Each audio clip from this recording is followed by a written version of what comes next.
최근에 교회에서 이제 곧 이제 예배 전통, 어떤 예전에 대한 이제 재고가 이루어졌습니다.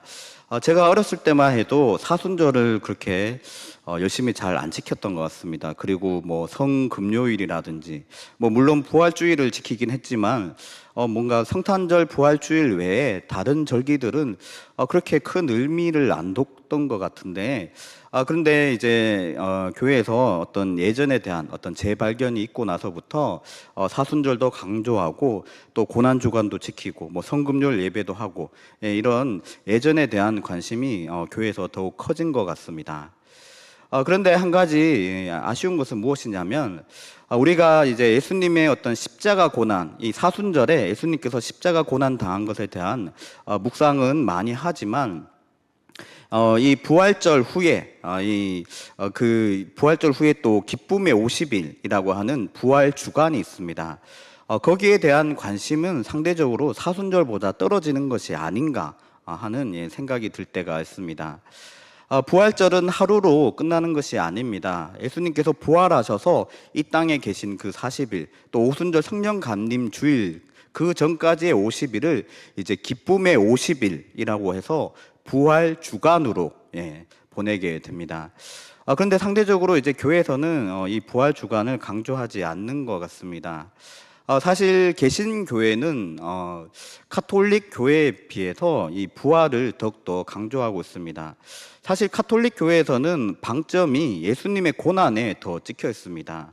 혹시 카톨릭 교회 십자가와 우리 개신교회에 달려있는 이 십자가의 차이를 아십니까? 어떤 부분이 차이가 나죠? 카톨릭 교회는 보면 예수님께서 그 십자가에 달려 계십니다. 고난받는 그 모습으로 십자가에 달려 계십니다.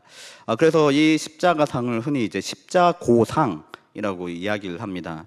그러나 우리 개혁교회, 개신교회에서는 그런 예수님의 상을 찾아볼 수가 없습니다. 예수님께서는 십자가에 달려 계신 것이 아니라 부활하셔서 십자가에서 내려오셨기에 우리 개신교회는 이 십자가가 예수님께서 달려 계신 것이 아니라 빈 십자가입니다. 예수님께서는 그 고난받는 그 자리에 계신 것이 아니라 부활하셔서 승리하신 것입니다. 우리 개신교회는 의미상 부활절을 무엇보다 강조하고 또 이 부활의 기쁨을 누려야 하는데, 근데 사실 교회에서 이 기쁨의 50일을 잘 지키는 교회들이 사실 참 적은 것 같습니다. 그래서 제가 조금 아쉬운 마음이 드는 것 같습니다. 어쨌든 우리는 지금 부활 주간을 보내고 있습니다. 6월 7일 성령 감림 주일까지 이 부활, 기쁨의 부활 주간이 계속되고 있습니다. 성도님들, 좀 끔찍한 상상인데요. 혹시 성도님들께서 이 땅에 이제 살아가는 시간이 한 달 정도, 한 40일 정도 시한부 인생을 사신다면 여러분들은 무엇을 하시겠습니까? 제가 이제 소년부에서도 같은 질문을 아이들에게 한 적이 있습니다. 그랬더니 아이들이 그런 이야기를 합니다. 아이들이 재산을 얼마나 갖고 있는지는 모르겠는데 갖고 있는 돈 다 써버리고 죽겠다, 그렇게 이야기하는 아이들이 있습니다.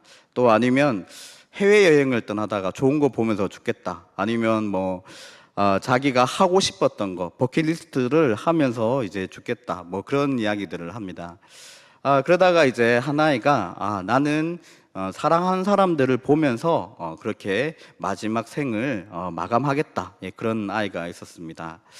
아마 성도님들께서도 그러시지 않을까 싶습니다. 우리에게 생의 마지막 시간들이 주어진다면 우리는 그 시간을 온전히 사랑하는 사람과 함께 보내고 싶을 것입니다. 우리 예수님께서도 그렇습니다. 우리 예수님께서도 지금 부활하셔서 40일간 이 땅 가운데 계셨는데 이 시간을 예수님께서는 다른 데 쏟지 않으셨습니다. 온전히 사랑하는 사람들과 함께 하는데 그 시간들을 쓰셨습니다. 예수님께서 이 공생애를 시작하시고 갈릴리에서 사역을 하실 때는 하나님 나라 복음을 전파하시고 또 아픈 사람들을 고치셨습니다. 그리고 그 후에는 이제 예루살렘으로 십자가의 길을 걸어가십니다. 그러면서 또 천국 복음을 전하시고 만나는 사람들을 또 고쳐주시기도 하셨습니다. 그런데 부활하신 예수님께서는 그런 일들을 하지 않으시고 이제 온전히 그 모든 시간들을 사랑하는 사람들에게 쏟고 있는 것입니다. 여러분 그렇습니다. 예수님께서는 이 귀한 시간을 결코 다른 일로 허비하지 않으셨습니다. 사랑하는 사람들과 온전히 이 시간을 사용하셨습니다. 아니 부활하신 예수님께서 당장 예루살렘에 쳐들어가서 예수님께 모욕을 주고 고난을 주었던 사람들을 혼내줄 수도 있을 것 같고, 그리고 사람들 앞에 당당하게 자 봐라 내가 부활했다, 내가 정말 하나님의 아들이다, 그것을 나타낼 수도 있었을 것 같습니다.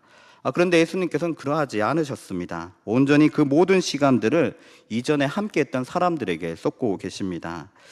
이에 대해 요한복음 13장 1절에 이렇게 말씀합니다. 6월절 전에 예수께서 자기가 세상을 떠나 아버지께로 돌아가실 때가 이른 줄 아시고 세상에 있는 자기 사람들을 사랑하시되 끝까지 사랑하시니라, 이렇게 말씀합니다. 그렇습니다. 예수님께서 이 땅에서 자기 사람들을 사랑하시되 끝까지 사랑하십니다. 그렇게 부활하신 예수님은 무덤에서 막달라 마리아 그리고 여인들을 만나시고, 그리고 부활하셔서 또한 제자들을 만나셨습니다. 그리고 엠마오로 가는 두 제자들을, 그리고 도마를 만나셨습니다. 그리고 오늘 우리 본문에 나오는 이 만남을 또한 가지시게 되셨습니다. 여러분, 예수님께서 부활하신 후 이렇게 온전히 사랑한 사람들만을 위해 시간을 쏟습니다. 그런데 이 예수님의 이 사랑에 비해서 제자들은 거기에 못 미치는 것 같습니다. 오늘 21장 말씀해 보시면 예수님의 제자들은 갈릴리로 가서 물고기를 잡자, 그리고 그들이 이 갈릴리로 떠나게 됩니다. 언뜻 우리는 이 장면이 이해가 가지 않습니다. 이미 앞선 20장에서 이들은 예수님을 2번 만났습니다. 그런데 이들이 지금 예수님을 떠나서 갈릴리로 가버린 것입니다. 마태복음에서는 예수님께서 제자들에게 갈릴리에서 만나자, 한 산에서 만나자 하셨고, 제자들이 이 갈릴리 한 산에서 예수님을 만나게 됩니다. 그러나 요한복음은 그것과 상황이 조금 다릅니다. 이미 제자들은 예수님을 만났습니다.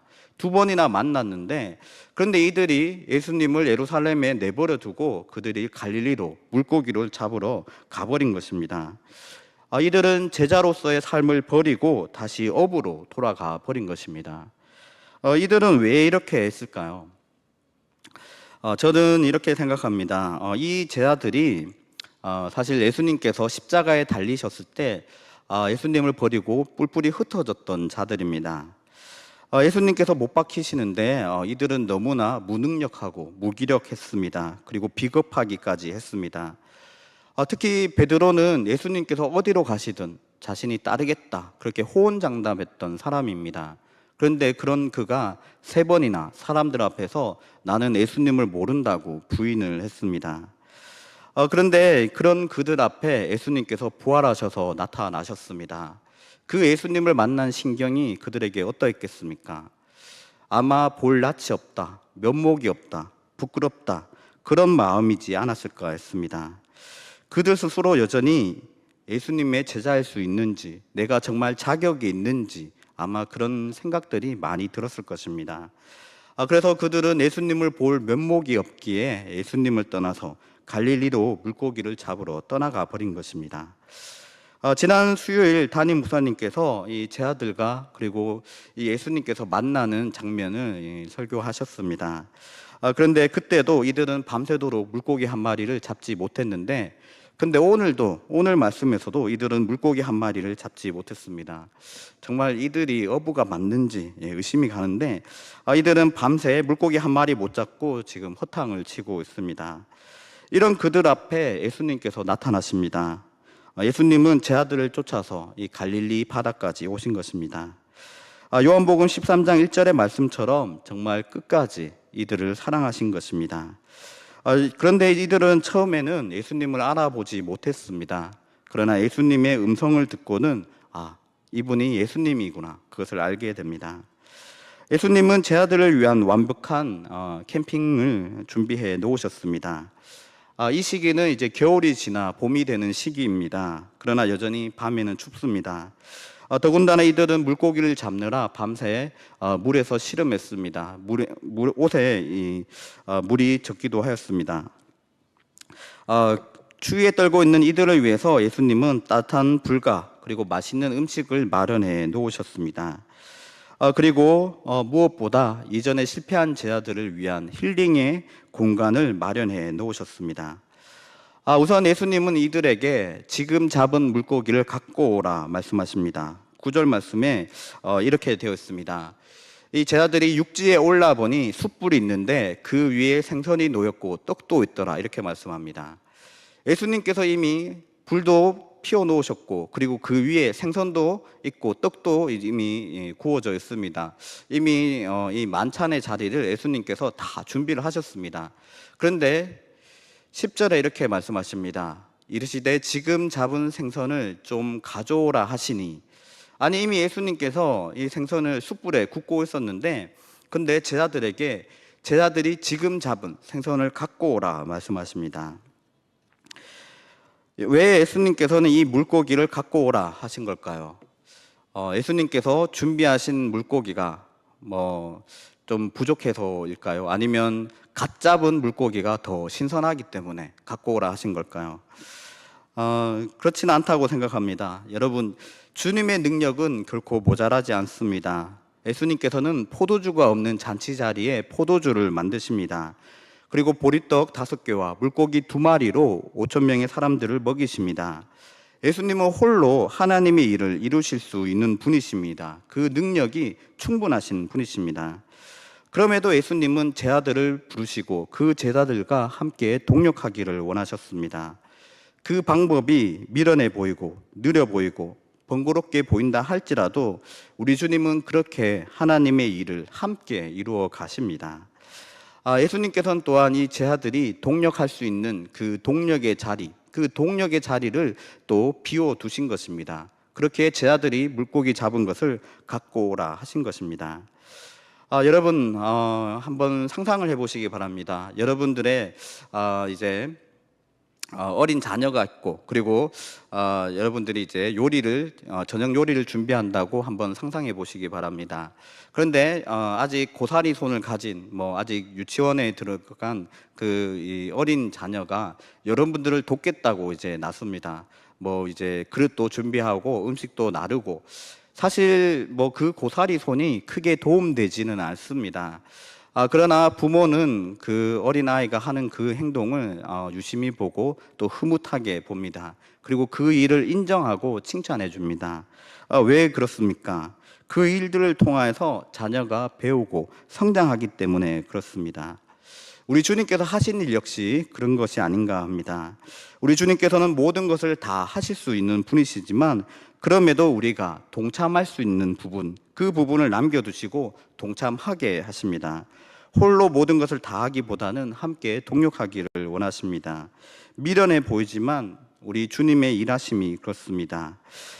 사실 이 제자들이 지금 잡은 물고기 역시 제자들의 능력으로 잡은 것은 아닙니다. 제자들은 밤새도록 물고기 한 마리 잡지 못했습니다. 그러나 예수님께서 그물을 오른편으로 던져보라 하자 그 말씀에 순종했을 때 그들이 153마리의 큰 물고기를 낚을 수가 있었습니다. 그들의 능력이 아니라 사실은 주님의 능력입니다. 그럼에도 주님은 주님의 사역 가운데 그들이 잡은 물고기를 인정하고, 그리고 그 물고기를 갖고 오라 합니다. 제자들은 이전에 실패를 경험한 이들입니다. 우리가 실패를 겪고 나면 자신감을 잃게 됩니다. 심해지면 자기 자신에 대한 혐오로 바뀌게 됩니다. 그런데 예수님께서 지금 이들을 찾아오셔서 이들의 자존감을 새롭게 세워주는 것입니다. 이들이 잡은 물고기를, 사실은 예수님 덕에 잡게 된 그 물고기를 인정해주고, 그리고 이들의 자존감을 다시 세워주고, 그리고 다시 제자로 세워 가시는 것입니다. 예수님은 밤새 고생하며 물고기를 잡은 제자들에게 조반을 먹으라 말씀하십니다. 그리고 직접 떡과 물고기를 가져다 주십니다. 여러분, 최고의 위로는 무엇이라 생각합니까? 우리가 말로 하는 위로는 사실 위로가 되지 않습니다. 제가 위로에 관한 명언 2가지를 갖고 왔습니다. 참고하시기 바랍니다. 먼저, 기분이 저기압일 때는 고기 앞으로 가라. 그리고 또 하나의 명언이 있습니다. 힘들 때 우는 건 삼류입니다. 힘들 때 참는 건 이류입니다. 힘들 때 먹는 건 육류입니다. 그렇습니다, 여러분. 진정한 위로는 말에 있는 것이 아니라 먹이는 것에 있습니다. 우리가 이것을 꼭 기억하기를 원합니다. 힘들어 죽겠는데 힘내라고 말하는 것이 무슨 소용이 있겠습니까? 힘내라는 말로는 정말 힘이 나지 않습니다. 그러나 고기를 먹이면 그 고기에 힘입어서 힘이 정말 나게 됩니다. 위로가 필요한 사람이 있다면 먼저 먹이시기 바랍니다. 맛있는 음식이 최고의 힐링입니다. 예수님께서는 이 제 아들을 위한 가장 귀한 음식들을 손수 준비해 놓으시고 또 손수 제 아들에게 가져다 주셨습니다. 그렇게 예수님은 이 제 아들을 위로하신 것입니다. 14절 말씀에 요한복음의 기자는 이 상황에 대해 이렇게 말씀합니다. 이것은 예수께서 죽은 자 가운데서 살아나신 후에 세 번째로 제 아들에게 나타나신 것이라 말씀합니다. 예수님은 이제 세 번째 제 아들 앞에 나타나십니다.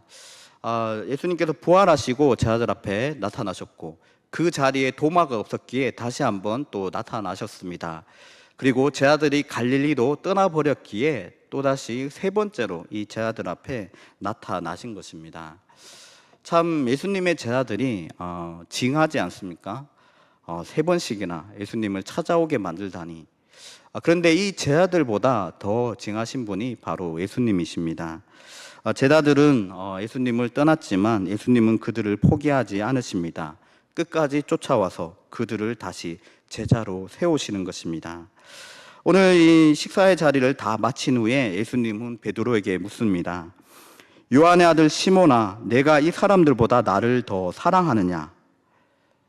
예수님의 이 질문에는 이 베드로가 마음이 어떠한지 그것을 또 알고 싶어 하시는 그런 마음이 있지 않으셨을까 합니다. 그때 이 베드로는 예수님, 저는 예수님을 정말 사랑합니다. 옛날 같으면 그렇게 자신 있게 이야기했을 것 같습니다. 베드로는 언제나 말보다 행동이 앞서는 사람이고 언제나 당당하게 큰 소리를 치는 그런 사람이었습니다. 그런데 지금 예수님의 질문에 네 주님, 제가 누구보다 주님을 사랑합니다 이렇게 말하는 것이 아니라 그는 두리뭉실하게 돌려서 말하고 있습니다. 전에는 그러하지 않았는데 이제 스스로 자신이 없어진 것입니다. 전에 호언장담했던 것을 자신이 지키지 못했기 때문에 그렇기에 그의 대답은 지금 너무나 조심스러운 것입니다.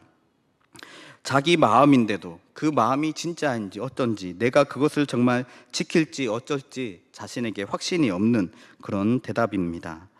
어쨌든 베드로의 대답에 예수님은 내 어린 양을 먹이라, 다시 제자로서 일하라 말씀하십니다.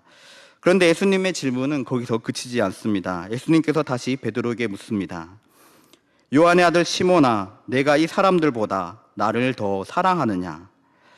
같은 질문을 또 하십니다. 이번에도 베드로의 대답 역시 똑같습니다. 그는 돌려 말합니다. 그렇습니다. 제가 주님을 사랑하시는 줄 잘 아십니다. 이렇게 대답합니다. 베드로의 대답에 예수님은 내 양을 치라 말씀하십니다. 그리고 다시 세 번째 예수님께서 베드로에게 묻습니다. 요한의 아들 시몬아, 내가 이 사람들보다 나를 더 사랑하느냐? 예수님께서 같은 질문을 세 번 하십니다. 세 번이나 반복한다는 것은 보통 일이 아닙니다. 예수님께서 세 번 같은 질문을 했을 때에 베드로의 마음이 어땠을까요? 17절 말씀에 보시면 베드로가 근심했다 되어 있습니다. 이 말의 헬라 원어의 의미는 이렇습니다. 마음의 상처를 입어 슬퍼하다. 우리말로는 이제 근심하다 이렇게 되어 있지만 원어상의 의미로는 마음의 상처를 입어 슬퍼하다라고 되어 있습니다. 그렇다면 베드로가 입은 마음의 상처는 무엇입니까? 세 번의 같은 질문에 베드로는 며칠 전의 기억이 떠올랐을 것입니다. 예수님께서 잡히시던 날 밤에 예수님은 대제사장의 집으로 끌려가셨습니다. 베드로는 그 예수님을 따라 들어갔습니다. 성경은 그날 밤이 추웠다고 말씀하고 있습니다. 아마 베드로의 마음은 사랑하는 예수님께서 붙잡히셨기에 더욱더 차갑게 얼어붙었을 것입니다. 아마 벌벌 떨렸을 것입니다. 그 추운 날 베드로는 대제사장의 집에서 불을 쬐고 있었습니다. 그런데 이 불빛에 비친 베드로의 얼굴을 보고는 그 제사장 집에 있는 종들이 베드로를 알아봅니다. 너는 예수님을 따르는 제자가 아니냐? 그 베드로를 알아보고 그렇게 베드로에게 추궁하게 됩니다. 그러나 베드로는 극구 아니라고 합니다. 또 다른 사람이 베드로에게 너는 예수님의 제자가 아니냐 묻습니다. 베드로는 그때도 아니라고 합니다. 또 다른 사람이 베드로가 그때 이 말고의 길을 잘랐던 사람이다. 그것을 알아보고 베드로를 아는 척을 합니다. 그러나 베드로는 맹세코 나는 예수님의 제자가 아니라고 그렇게 이야기합니다. 그때의 장면을 누가복음은 이렇게 말씀합니다. 누가복음 22장 61절 그리고 62절의 말씀입니다. 주께서 돌이켜 베드로를 보시니 베드로가 주의 말씀 곧 오늘 닭 울기 전에 내가 3번 나를 부인하리라 하심이 생각나서 밖에 나가서 심히 통곡하니라 말씀합니다. 61절의 말씀에 보시면 이 누가복음에만 나오는 특별한 기록입니다. 주께서 돌이켜 베드로를 보시니 라는 내용이 있습니다. 예수님께서 예수님을 부인하는 그 베드로를 보았다는 것입니다. 아마 베드로는 예수님을 부인하면서 예수님의 시선을 느꼈을 것입니다. 아마 눈이 마주치지 않았을까, 그런 생각이 듭니다. 베드로는 예수님을 끝까지 따르겠다고 호언장담했지만 그는 끝까지 따르기는커녕 그날에 그 맹세를 저버리고 말았습니다. 사람들 앞에서 3번이나 예수님을 모른다고 극구 부인하게 되었습니다. 오늘 말씀 가운데 예수님의 3번 내가 나를 사랑하느냐 이 질문은 당시의 장면을 떠올리게 만들었을 것입니다. 여러분 지금 그때와 이 베드로가 예수님을 부인했을 때와 그리고 지금 이 예수님께서 이 3번 질문을 하는 이때에 시간대가 아마 비슷했을 것입니다.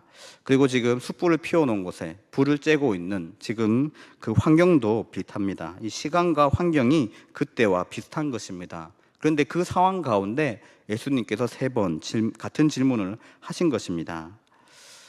PTSD, 이제 외상후 스트레스 장애, 이제 흔히 또 트라우마라고 이야기하는 정신적인 장애가 있습니다.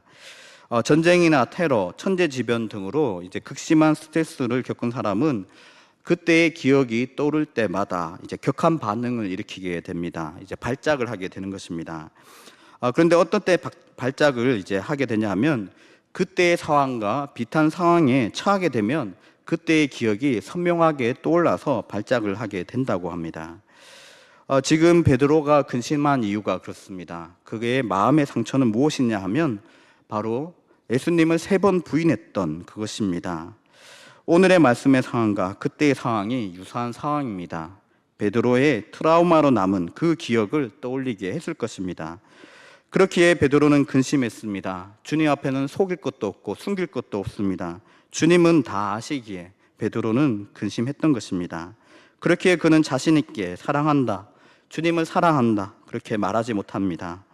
전에는 그토록 확신 있게 사람들 앞에서 호언장담했던 그인데 예수님을 위해 죽겠다고 그렇게 이야기했던 그인데 그렇게 이야기하지 못하는 것입니다.